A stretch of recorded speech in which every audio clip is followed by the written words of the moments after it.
European leaders may be preparing to recognize a united Ireland in a declaration that would pave the way for the North to swiftly rejoin the European Union. At their first Brexit summit on Saturday, the EU's 27 leaders are expected to discuss a text stating that if Ireland unified, the North would automatically become part of the EU.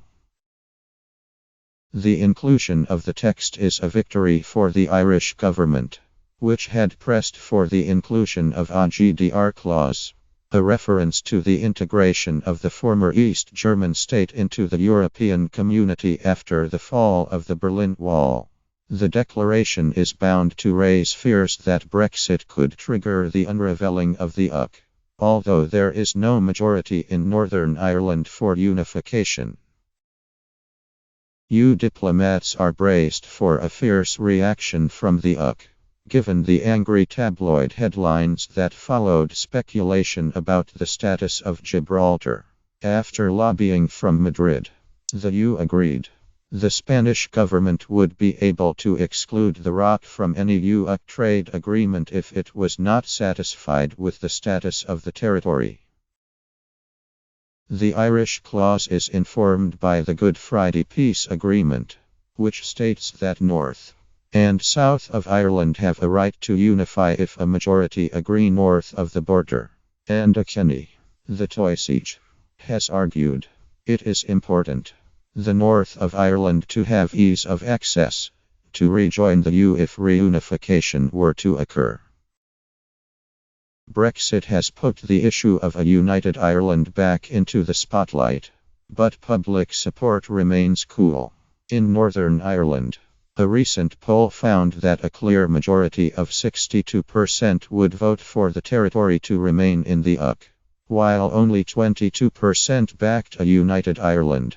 Voters in the Republic are also skeptical, especially if reunification comes with a price tag.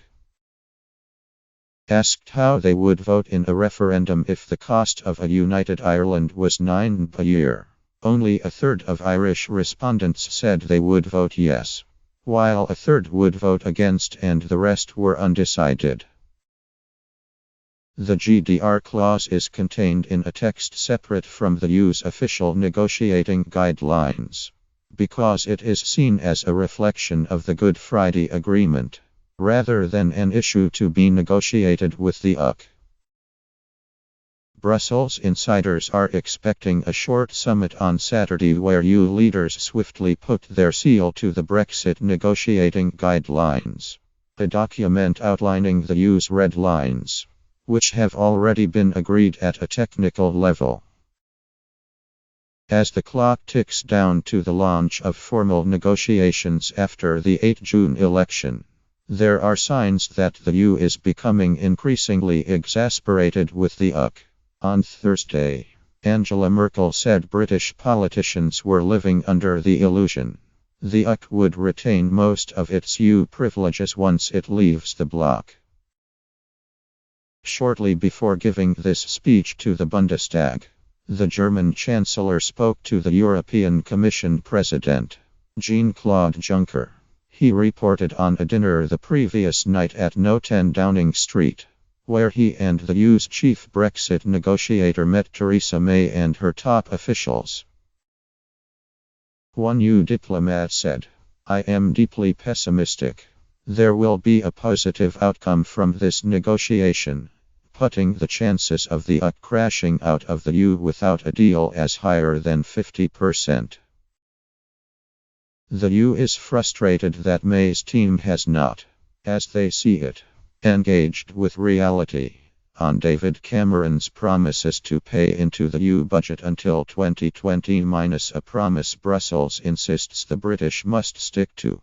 They, the British, are not just on a different planet. They are in a different galaxy," said the source.